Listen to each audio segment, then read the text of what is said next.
여러분, 노키즈 존이란 이야기를 혹시 들어보셨습니까? 떠드는 아이들은 받지 않겠다 하는 그런 스티커입니다. 주로 음식점이나 가게나 또는 이제 커피숍에 붙어 있는 이게 스티커죠. 소란스러운 아이들과 함께 이제 외출한다는 것은 이제 그만큼 어려운 겁니다. 그래서 어머니들이 유모차를 몰고 이렇게 들어가면 들어오지 마세요. 이제 이렇게 하는 현상들을 우리가 많이 보게 되는 거죠. 그렇다고 아이들을 이렇게 손발을 묶어둘 수도 없고, 또 아이들과 외출은 하고 싶고, 또 집에서는 음식 먹기 싫고, 밖에서 외식하고 싶고, 그럴 때 가야 되는데 그 노키즈 존이라는 그 용어 때문에 사실은 마음이 아플 때가 많이 있습니다. 그 중에 이제 이 노키즈 존에서 일어난 일들 중에 이런 일들이 있었더라고요. 국물녀 사건이다라는 건데, 어떤 여인이 뜨거운 국물을 받아 들고 자기 자리로 가서 앉으려고 하는데 달려오는 아이와 부딪혀서 그만 이제 국물이 쏟아져 버렸습니다. 이 국물이 이제 아이에게 쏟아졌겠죠. 그래서 아이가 이제 화상을 입은 거예요. 그런데 그 여인은 이제 사라진 거죠.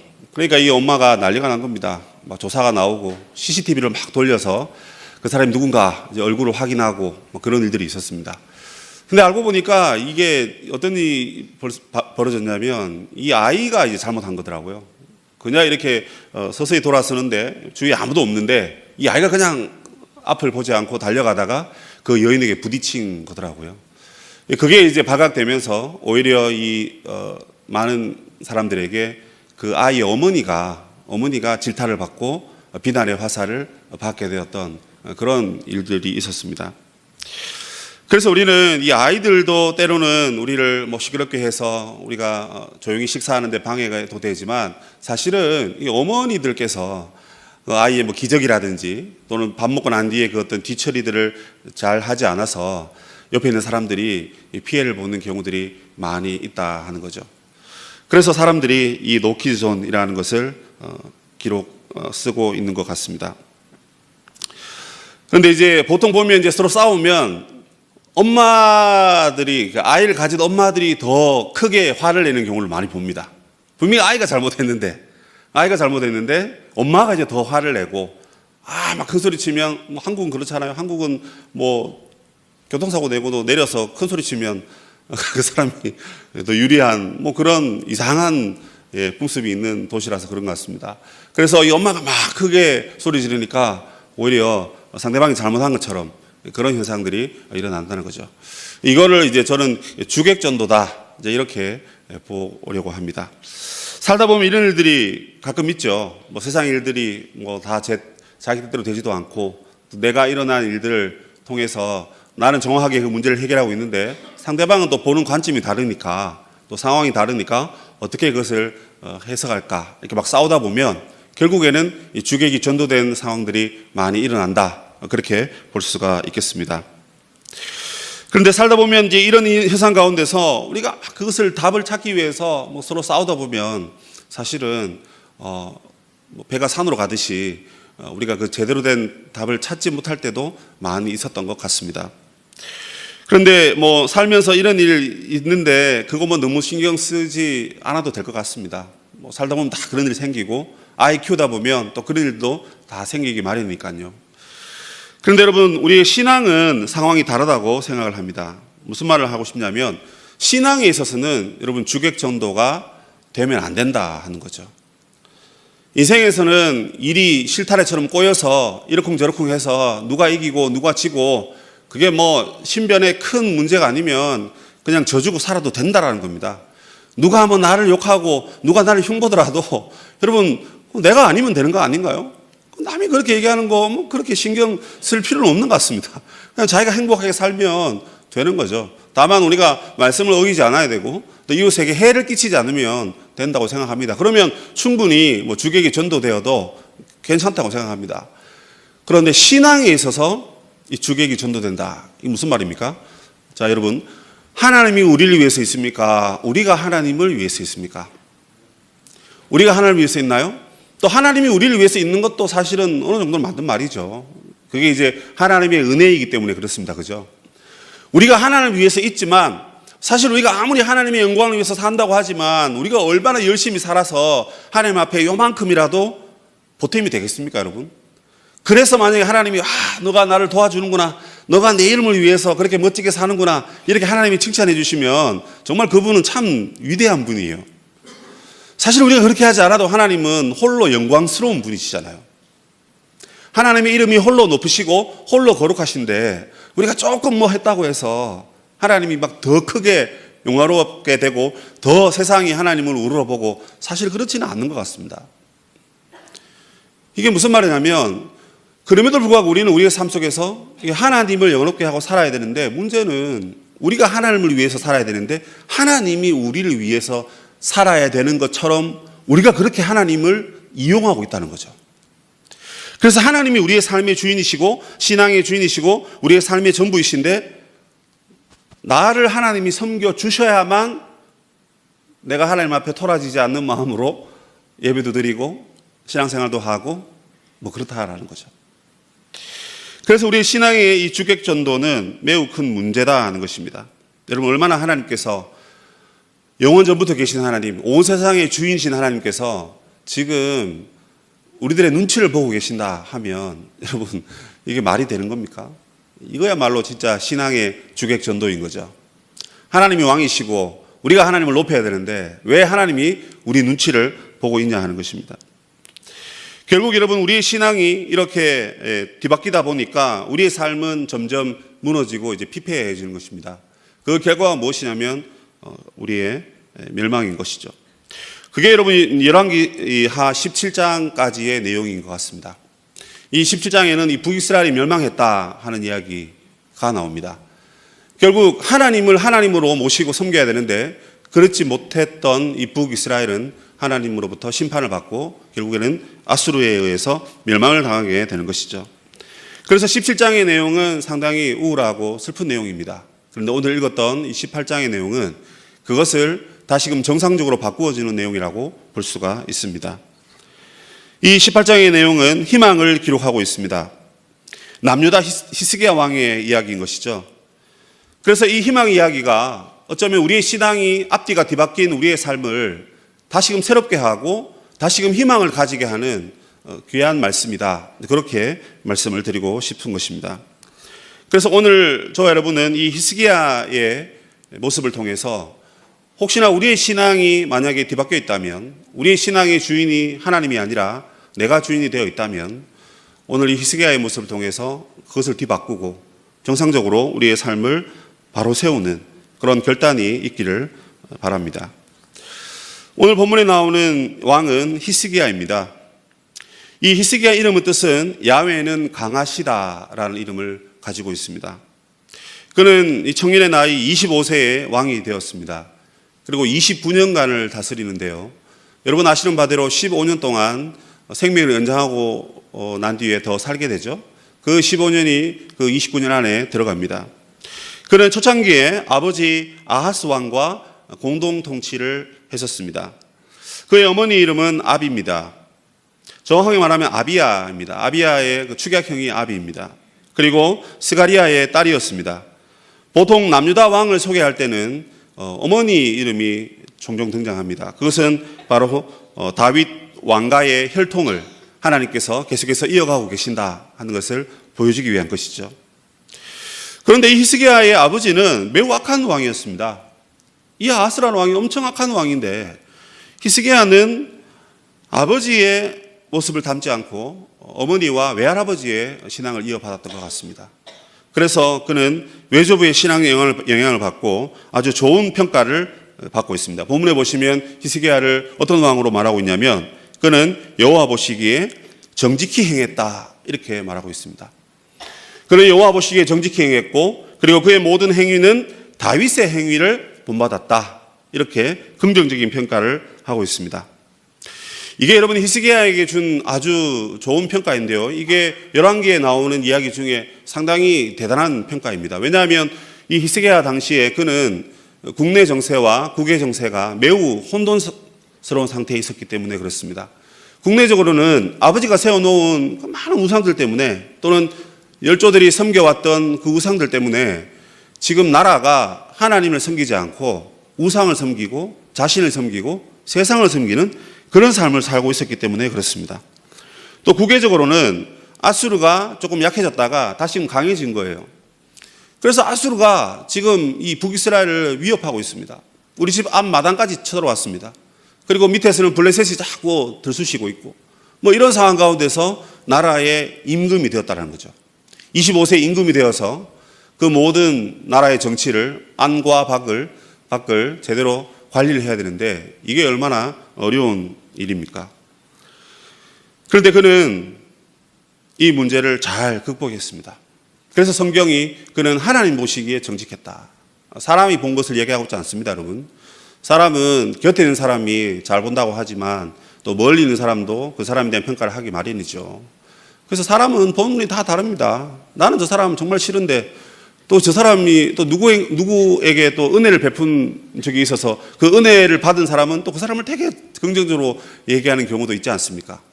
사람의 평가라는 거는 뭐 일치될 수도 없고 뭐 100명 중에 99명이 긍정적이라면 1명의 부정적인 사람도 있기 마련입니다. 그런데 성경은 여호와 하나님께서는 이 히스기야의 모습을 매우 정직한 왕이다 이렇게 평가하고 있다는 것이죠. 그 말은 나라 안과 나라 밖의 모든 문제를 잘 해결했다 하는 것입니다. 히스기야가 어떻게 이 문제를 극복했는가? 그것을 간단하게 두 가지로 말씀드릴 수 있습니다. 먼저 그는 이 문제를 해결하기 위해서 왕이 되고 난 다음에 자기 자신의 신앙을 먼저 바로 세웠습니다. 여러분, 신앙에 주객전도가 있는 그 인생들이 자기 신앙을 바로 세운다는 것이 이게 엄청나게 어려운 겁니다. 왜냐하면 우리의 삶에 있는 모든 문제는 주로 남 탓이고 환경 탓이고 하나님 탓이지 그게 내 탓이요라고 생각하지는 않기 때문에 그런 거죠. 지금 당장 여러분의 삶에 가장 큰 문제가 뭔지 한번 생각해 보시기를 바랍니다. 개인적인 문제일 수도 있고 또 부부 간의 문제, 형제 간의 문제, 또 이제 조금 있으면 또 사랑하는 우리 친지들을 또 만나게 되는데요. 우리 가족들을 만나게 되죠. 근데 가족들 만날 때마다 마음에 엉어리들 하나씩 다 있습니다. 보기 싫은 시어머니도 봐야 되고 보기 싫은 누구누구도 봐야 되고 뭐 그런 것들 가운데 다 이게 남 탓이다 하죠. 그쪽에서 좀 나를 좀 잘 봐주면 될 건데 뭐 다 이렇게 생각하잖아요. 그런 가운데 여러분 이 문제를 어떻게 잘 해결할 수 있느냐. 먼저 그 모든 문제의 원인이 나 때문이다 이렇게 생각하면 좋을 것 같습니다. 이게 지금 나라가 기울고 있는 이 상황 가운데서 여러분 그 한 나라의 가장 높은 자리에 앉아있는 이 왕이 이 모든 문제가 내가 하나님 앞에 바로 서 있지 못해서 그렇다. 히스기야가 그 고백을 하고 있는 것입니다. 5절에 보시면 그가 어떻게 하나님 앞에 바른 신앙을 세웠습니까? 그는 이스라엘 하나님 여호와를 의지하였다 이렇게 되어 있습니다. 여러분 사람은 항상 누가 의지하기를 좋아합니다. 저도 밤 10시, 11시 돼서 이제 집에 가고 또 일찍 갈 때도 있는데 집에 가면 뭐 그렇게 좋아요. 아내가 좋고 또 아이들이 좋고 싫어합니다. 근데 아이들은 뭐 아빠 오면 오는갑다 뭐 인사도 잘 안 할 때도 있고 뭐 그래요. 그래도 집이 좋죠. 왜? 그래도 나를 맞아줄 가족들이 있으니까. 누가 나를 붙들어주고 또 아이고 힘들었지 하고 이제 위로도 해주고. 사람은 다 누군가를 의지하고 싶은 거죠. 왕도 마찬가지입니다. 근데 역대 왕들은 주로 여자를 의지했고 뭐 돈이나 군사나 이런 것들을 의지했습니다. 아니면 뭐 술을 의지하기도 했겠죠. 그리고 많은 왕들이 이방 나라들을 의지했습니다. 지금 이스라엘 왕들을 얘기하고 있는 거예요. 이 이스라엘 왕들이 이방 나라의 왕들을 의지하는 거죠. 자기 편, 또 힘센 사람들을 자기 편으로 끌어다니는 그런 행동을 한 것입니다. 내가 힘이 없으니까 힘센 사람들을 의지할 수밖에 없습니다. 그게 사람의 본능인 거죠. 또 내가 왕이기 때문에 이 나라를 잘 다스리려면 백성들이 여러분 조용해야 된다. 백성들이 뭐 이렇게 딴소리를 안 해야 된다. 이런 생각을 하지 않습니까? 그러면 왕들도 백성들의 말을 들을 수밖에 없습니다. 이 정도는 내가 들어주지 뭐 하면서 백성들의 말을 귀담아 들을 수밖에 없는 거죠. 아니면 이 나라가 평상시에 행해왔던 그런 전통과 관습과 풍습들을 따라갈 수밖에 없는 것입니다. 그게 명시화되어 있지 않더라도 임금이시여 지금 오랜만에 임금이 되셔서 아마 처음 임금이 되셔서 모르시나 본데 우리 다 이렇게 해왔었습니다. 뭐 이렇게 말하면 그에 대해서 왕도 별 반응을 할 수 없는 거죠. 자, 이런 모든 상황 가운데서 이 히스기야는 하나님을 전적으로 의지했다. 하나님을 가장 신뢰했다. 이렇게 말하고 있는 것입니다. 그런데 그걸 조금 더 본문에 내려보시면 이 왕이 얼마나 하나님을 잘 의지했냐면 유다에 이와 같은 임금이 없다, 뭐 이런 얘기까지 하고 있습니다. 오늘 보니까 이걸 최상급으로 얘기하고 있더라고요. 그러니까 이스라엘의 남유다에 있었던 왕 중에 가장 하나님을 잘 의지했다, 이렇게 고백하고 있는 거죠. 여러분 정말 그런 칭호를 받고 싶지 않으십니까? 와, 누구누구는 하나님을 가장 잘 의지하는 사람이야. 정말 힘든 상황 가운데서도 절대 흔들리지 아니하고 오직 하나님의 복음을 붙드는 사람이었어 라고, 만약에 여러분 우리가 가족들이 모였는데 여러분들의 부모님, 여러분들의 할아버지 이야기를 만약에 우리가 하게 되고 듣게 된다면 얼마나 우리 가문에 대해서, 예수 믿는 가문에 대해서 뿌듯함을 느끼시겠습니까? 그만큼 여러분 가장 하나님을 잘 붙들었다, 이건 너무 아름다운 이야기인 거죠. 그런데 여러분 이 이야기가 사실 여기만 나오는 게 아니에요. 뒤에 가보면 요시야도 이런 얘기를 하고 있습니다. 요시야 왕도 하나님을 잘 섬겼던 가장 탁월했던 왕이다. 유다 많은 왕 중에 이와 같은 자가 없었다, 이렇게 얘기합니다. 그럼 이게 여러분 앞뒤가 좀 안 맞는 것 같습니다. 누가 그러면 가장 더 탁월했던 왕이냐? 성경을 보니까 이게 다르더라고요. 히스기야는 하나님을 최고로 잘 의지했던 왕이다, 이렇게 얘기하고요. 요시야는 모세의 율법을 가장 잘 준수했던 왕이다, 이렇게 얘기하고 있었습니다. 물론 의미는 같겠지만 조금 그 어떤 내용은 조금 다른 것 같습니다. 하나님 말씀을 철저하게 요시야는 잘 붙들어 가지고 성전을 막 고치고, 그죠? 예배를 정화하고 막 엄청나게 율법을 가지고 나라를 바르게 잘 세웠습니다. 또 한편 이 히스기야는 어떤 국제 정세 가운데 큰 나라를 내 편으로 삼고 싶고, 그렇게 돈 많고 하는 사람들은, 그죠? 자기 어떤 편으로, 또 아첨하는 신하들을 자기 곁에 두고 싶은데 그렇게 하지 않았다는 거예요. 주위의 환경들이 자기 자꾸 그걸 요구해도 자기는 다 그렇게 하지 않았다는 것입니다. 오직 하나님 말씀을 붙들고 하나님만을 의지한 왕이 되었다는 것입니다. 그래서 그는 하나님과 연합한 삶을 살았다 하는 것입니다. 무슨 말입니까? 이게 지금 계속적인 용법이에요. 그건 뭐냐면 내가 원할 때만 하나님과 함께 했던 게 아니고, 누가 뭘 하든지 어떤 나라가 쳐들어와서 우리를 공격하든지 항상 하나님의 곁을 떠나지 않았다는 것입니다. 항상 하나님과 동행하는 삶을 살았다 하는 것입니다. 여러분 뼈와 살이 붙어 있지 않습니까? 살만 있거나 뼈만 있는 사람은 없습니다. 같이 붙어 있다 하는 거죠. 롯과 라오미가 여러분 항상 붙어서 살았지 않습니까? 남자와 여자가 연합함이 좋다라고 말씀하셨던 그 말씀처럼 남녀가 함께 연합해서 붙어 있는다. 아주 좋은 것이죠. 예수님도 이렇게 말씀하셨습니다. 나는 포도나무요, 너희는 가지다, 이렇게 얘기하고 있습니다. 가지가 여러분 포도나무에서 잘려나가면 더 이상 과실은커녕 여러분 생명을 유지할 수가 없는 게 포도나무의 가지이지 않습니까? 가지는 포도나무에 붙어 있어야 되는 거죠. 예수님 곁에 있어야 되는 것입니다. 바늘과 실이 하나이듯이 그는 오직 하나님과 연합했고, 더 나아가서 그는 하나님의 계명을 잘 지켰다, 이렇게 얘기하고 있습니다. 이미 앞에서 하나님을 잘 의지했다고도 말하고, 또 뒤에 가서 모세의 율법, 모세의 계명을 잘 지켰다는 것입니다. 하나님을 잘 사랑했고 또 이웃을 잘 사랑했다는 것입니다. 백성들을 사랑하고 백성들의 필요를 잘 공급해주는 그런 탁월한 왕이었다 하는 것입니다. 그가 왕입니다. 그 나라에 그보다 더 높은 자가 없습니다. 가장 높은 자입니다. 그런데 그가 더 높으신 하나님을 경배했고 하나님을 마음에 모셨습니다. 그래서 그는 백성들을 사랑했고 그 마음으로 나라를 잘 다스린 것이죠. 히스기야가 어떻게 이 모든 위기 속에서 그 나라를 바르게 세울 수 있었느냐? 그 자신의 신앙을 하나님 앞에서 여러분 바르게 세웠다 하는 것입니다. 여러분 사실 이 연휴가 되면 연휴 기간이 사실 그렇게 행복한 건 아닌 것 같아요. 첫째, 연휴를 보내려면 여러분 돈이 있어야 됩니다. 시간은 많으시죠, 이제.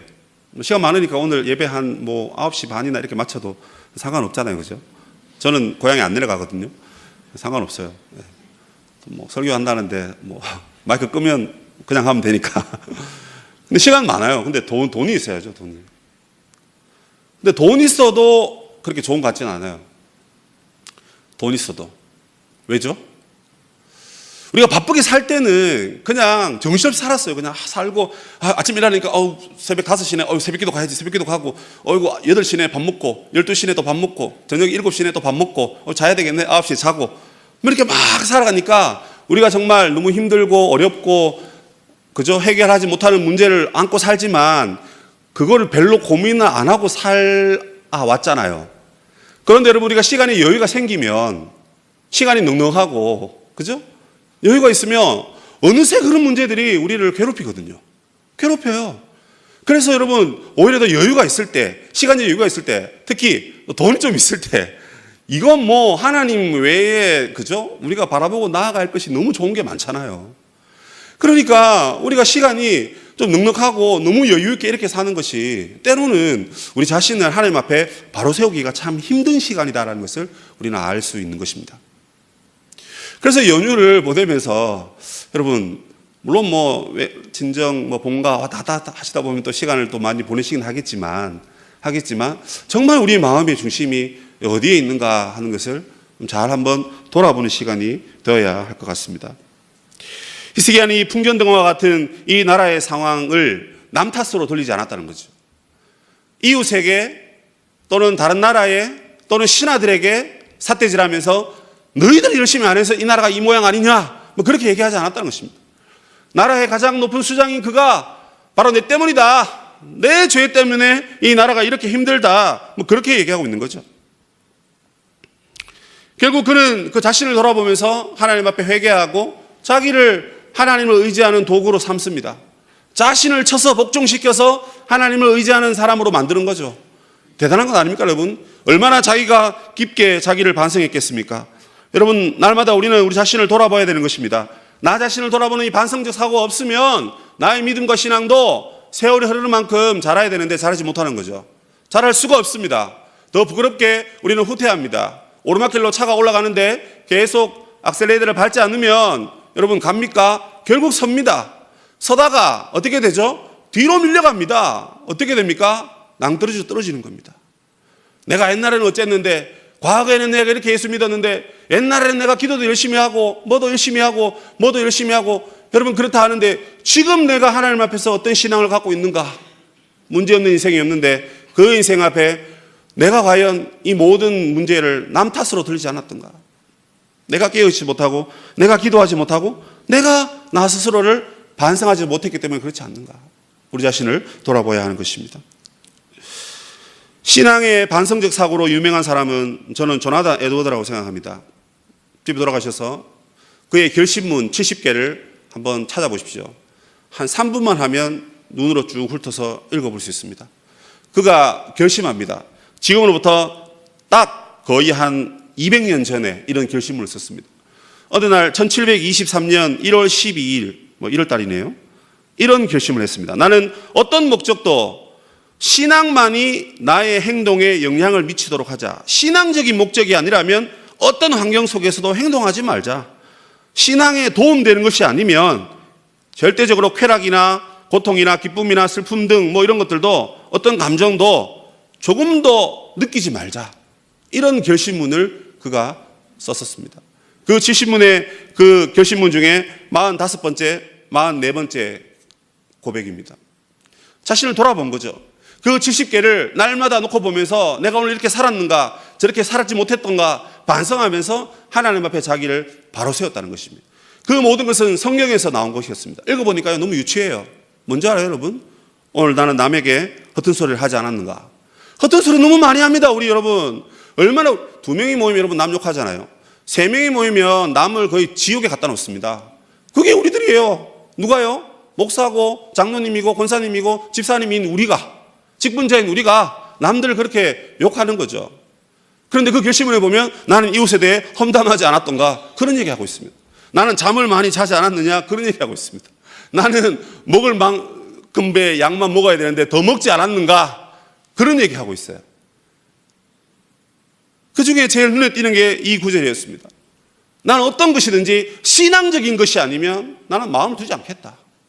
그게 저와 여러분에게 말하고 있는 바른 신앙의 삶이라 하는 것입니다. 성도 여러분, 이번 연휴 때 좀 시간이 있잖아요. 즐기시고 휴식도 하시고 또 유익한 것 많이 하시지만, 이렇게 여러분 또 갑자기 우리의 삶의 무게가 우리를 너무 짓누를 때 그것 때문에 또 우울해하시고 힘들어하시고 또 그렇게 슬플 때가 아마 있을 겁니다. 없으면 제일 좋겠지만요. 그러나 그런 것들이 다가올 때 정말 우리 기본적인 어떤 우리의 모습부터 하나님 앞에서 내가 바르게 살고 있는가?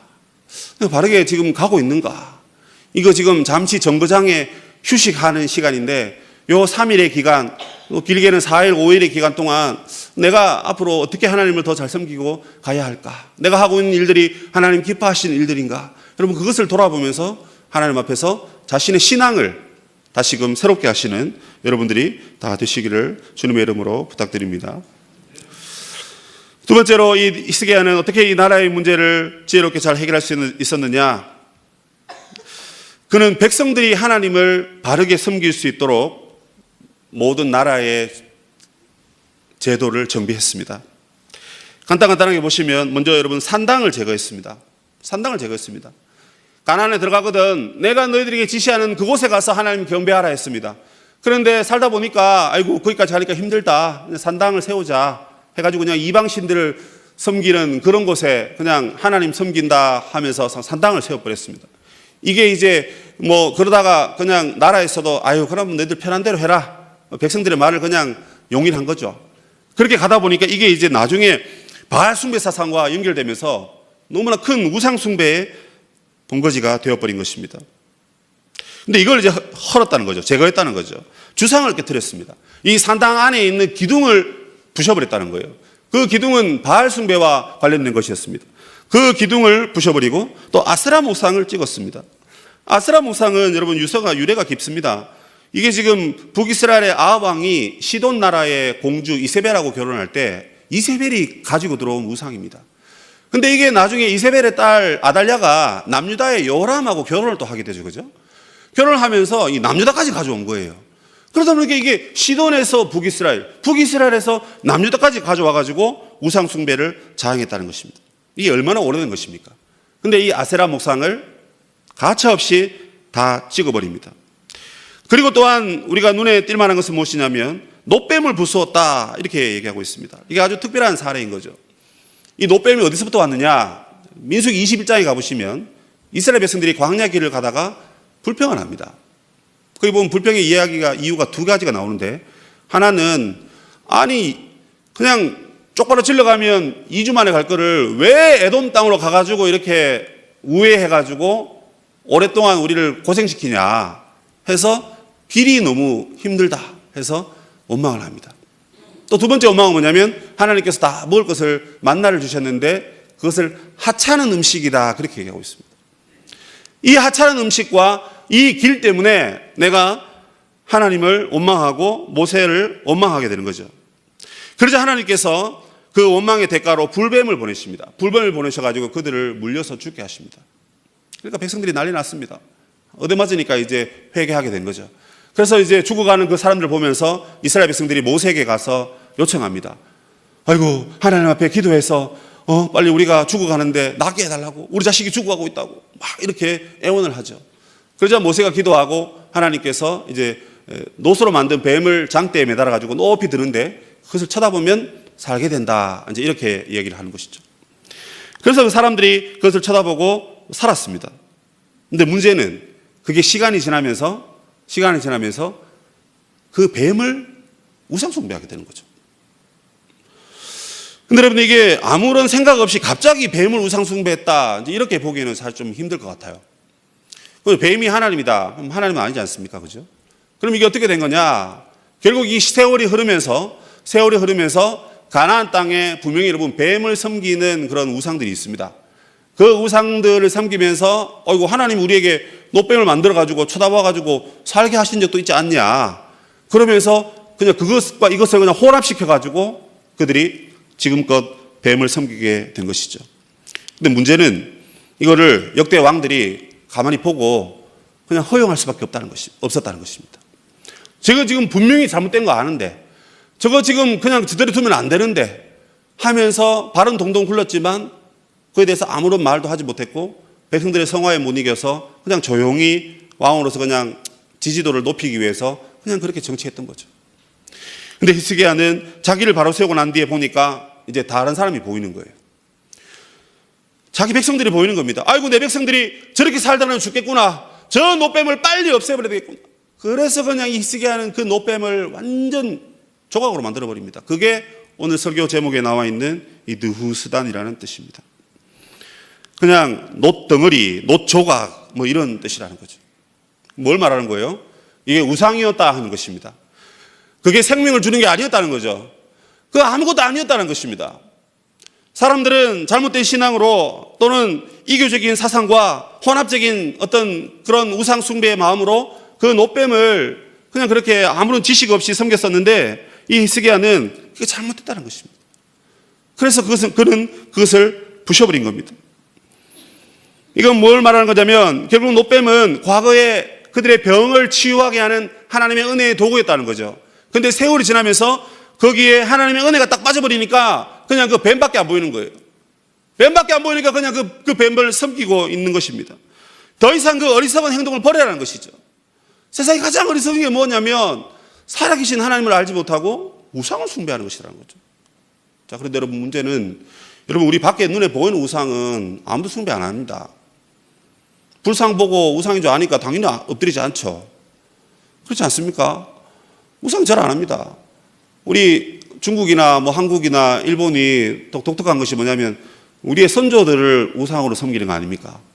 뭐 다른 많은 나라들은 다 동물들을 또는 뭐 하늘의 해나 뭐 별이나 달을 섬기는데, 희한하게 우리나라 민족과 이 양쪽에 있는 나라들은 우리 부모님을 조상신이다 이렇게 해서 섬깁니다. 저희 할머니도 옛날에 그랬던 거 기억나요.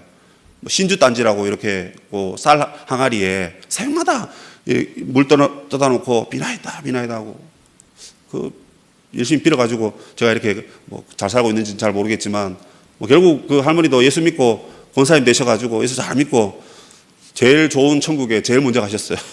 제가 초등학교 1학년 때 천국 가신 게 기억이 나거든요. 근데 예수 믿기 전에는 오로지 그냥 얼마나 정성스럽게 비시는지, 부엌에 들어갔다가 뭐 딸그락 소리라도 나면 부정 탄다고 할머니가 얼마나 야단을 치시고 부지깽이로 엄청나게 맞았습니다. 제가 덩치도 크니까 뭐 때리면 다 맞아요. 그냥 저는 피할 수도 없어요. 그걸 막. 근데 이제 나중에 예수 믿고 나니까 그게 아무 이제 필요가 없는 거죠. 다 내다버리고 하나님 찬양하고 기도하시고 뭐 그걸 그냥 일생의 낙으로 여기시다가 또 병이 있으셔가지고 일찍 또 하나님 앞에 가셨더랬습니다. 우리가 살다 보면 여러분, 때로는 우리에게 여러분 이런 우상들이, 우리 밖에 있는 우상들은 우리가 잘 찾아서 잘 차단하고 섬기지 않아요. 보이니까. 근데 문제는 우리 안에 있는 우상들이다라는 거죠. 이게 뭘까? 계속 고민을 해보니까 막 생각이 많이 안 나요.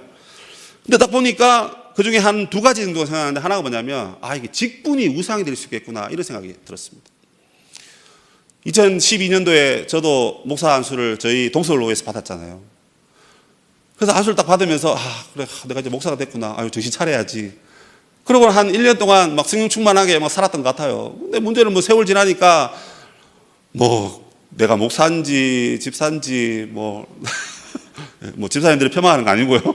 그냥 목사하면 좀 더 기도하고 좀 더 깨어서 말씀을 보고 해야 되는데 뭐 별 다를 게 없는 그런 연약한 삶을 보면서 이게 때로는 나에게 능수단이 될 수도 있겠구나 그런 생각을 했었습니다. 그 직분 받을 때 여러분 우리가 정말 감사함으로 받고, 처음 우리가 예수 믿을 때를 생각해 보십시오. 여러분 그 첫사랑이 우리 안에 있어서 눈물 닭똥 같은 눈물 막 흘리면서 얼마나 하나님 앞에 감사하면서 내가 이제 하나님 위해서 살겠다고 그렇게 결단하고 다짐하고 살아왔는데 뭐 몇 년 지나지도 않았는데 교회에서 왜 그렇게 싸웁니까? 자꾸 싸우고 왜 다른 사람 이해 못하고 용납 못하고 헐뜯고 욕하고, 물론 뭐 밖으로는 안 했습니다. 속으로 했죠. 이것도 지금 다 속으로 한 얘기를 하고 있는 거예요. 속으로 계속 정죄하고 저도 계속 그러고 있더라고요. 이게 여러분 우리 안에 있는 우상숭배인 거죠. 우리에게 은혜로 주셨는데 그것을 가지고 하나님을 더 잘 섬겨야 되는데 하나님은 없고 그냥 그 자리에서 자기를 섬기고 있는 연약한 모습을 보게 된다는 거죠. 두 번째는 뭐냐? 여러분 우리가 하나님 믿으면서 잘한다 아이고 잘한다 하는 칭찬받는 거 있잖아요. 그 칭찬받는 게 그 영광을 하나님께 돌리지 않으면 그게 여러분 우리의 능수단인 거죠. 그걸 지금 히스기야가 깨버렸다는 그러는데 우리가 믿음으로 성령의 능력으로 그걸 깨버려야 된다는 것입니다. 교회 안에서 우리가 뭐 좀 잘하면 아이고 잘한다, 아이고 잘합니다, 아이고 멋지다 뭐 그러다 버리면 자기 다 잘난 줄 알죠. 그래 버리면 그 영광은 다 자기게 되는 겁니다. 그건 뭐냐면 그건 결국 우상숭배인 거죠. 그런데 여러분, 아까 신앙의 주객전도라 그랬는데요. 우리가 살다 보면 언젠가는 하나님조차도 하나님을 마치 내가 우상 섬기듯이 하나님을 섬기고 있는 거 아닌가. 여러분, 그게 무서운 거예요. 이게 왜 그렇습니까? 내가 하나님과 인격적인 교제를 하고 하나님의 음성을 듣고 하나님 앞에 울고 회개하고 기도하고 뭐 이렇게 교통이 있어야 되는데 그냥 물 떠다 놓고 기도하는 것처럼 그냥 비나이다 하나님 앞에 그냥 일방적으로 그냥 퍼붓기만 하고 있는 거죠. 그러니까 이게 여러분 우상숭배 아니고 뭐겠습니까? 세상이면 우상숭배하는 게 아니더라고요. 교회 밖의 우상보다 저는 교회 안의 우상이 더 무섭다, 그런 생각을 해보게 됩니다. 하나님조차도 우리가 우상숭배하듯이 그렇게 섬기면 안 된다는 것입니다. 하나님 비나이다 하나님 주세요, 하나님 주세요, 하나님 주세요. 여러분, 우리의 신앙 고백서와 교리문답이나 예수님이 가르쳐주신 기도를 쭉 읽어보십시오. 다 그 다음 뭡니까? 하나님 앞에 감사하라 그럽니다. 하나님 앞에 감사하라 그러지, 하나님의 이름을 높이고 하나님의 영광과 하나님의 뜻과 하나님의 나라가 임하게 하옵소서, 이런 기도지. 하나님 요거 주시고요, 저거 주시고요, 요거는 빼고 저거는 빼고 요거 주세요, 뭐 음식점에 주문하듯이 그렇게 우리가 하나님 앞에 기도하고 있는 거는 우리가 기도를 또 하나의 우상숭배로 사용하고 있는 것이라고 볼 수도 있다는 것입니다. 여러분, 우리가 명절 때만 되면 참 우상 때문에 마음 무겁습니다. 물론 우리 자신과 우리 가문은 다 예수 믿으니까, 여러분들의 가문은 예수 믿으시니까 그런 슬픔이 없겠지만, 우리 민족 내 동포가, 이 나라 백성들이 하나님 알지 못하고 세상을 향해서 또는 하나님이 아닌 다른 우상을 향해서 엎드리는 것이 얼마나 여러분 가슴 아픈 일입니까? 근데 그걸 가만히 보면서 아이고 회개해야 되겠다 하는데요, 지금 여러분 이 상황 가운데 교회 안에 들어와 있는 이런 우리의 우상들을 우리가 더 빨리 회개하고 깨트리고 가차없이 깨버리는 여러분 그런 결단이 우리에게 있어야 되는 것입니다. 그래서 우리가 우상에 절하는 저들에게 손가락질 할 게 아니고 그 손가락질을 지금 나에게 해야 되는 거죠. 나에게. 하나님 나에게 은혜로 주신 것들을 감사하게 여기고 또 종이 듣겠나이다 이렇게 하지 아니하고 오히려 그것들로 인하여서 하나님보다 자기를 섬기고 자기가 원하는 것들을 추구하고 산다는 것은 신앙이 주객정도 된 것이다 라고 볼 수가 있는 것입니다. 사랑하는 우리 서울시민교회 성도 여러분, 오늘 저와 여러분은 이 히스기야의 종교개혁 이야기를 들었습니다. 그는 먼저 자신을 개혁했다 했습니다. 자기의 신앙을 먼저 바로 세웠습니다. 그리고 백성들의 신앙을 바로 세우기 위해서 많은 우상들을 다 깨버렸다고 했는데요, 과거에 하나님께서 만들어주신 그 노뱀, 근데 그게 이제 가나안 땅에 살면서 혼합주의로 섞이면서 그걸 그냥 좋아한 거죠. 여러분 생각해 보십시오. 우리가 하나님 앞에 기도해서 물질을 받았습니다. 받았어요. 너무 좋아요. 그런데 하나님 빼버리고 이제 물질만 쳐다보는 거예요. 그게 느수달이라는 것입니다, 여러분. 직분을 원해서 직분을 받았습니다. 직분 받고 난 다음에 우리가 직분자답게 안 사는 거예요. 그럼 그 직분이 느수단이라는 거예요. 저 달을 보라고 달 손가락질 하는데 달을 쳐다봐야 되는데 손가락만 쳐다보고 있는 거죠, 여러분. 그게 바로 우리의 느수달이라는 것입니다. 세상 어떤 것은 주객전도가 돼도 됩니다, 여러분. 손해보면 어떻습니까? 우리의 구원만 취소되지 않으면 되는 거예요. 취소 안 됩니다, 여러분. 그러니까 손해봐도 됩니다. 근데 문제는 신앙의 주객전도가 되면 안 된다는 것입니다. 신앙의 본질이 사라지거나 바뀌면 안 된다는 것입니다. 하나님은 믿는 이유가 나를 위한 것이 되면 안 된다는 거예요. 하나님 섬기는 이유가 하나님 자신을 위해서여야 한다는 것입니다.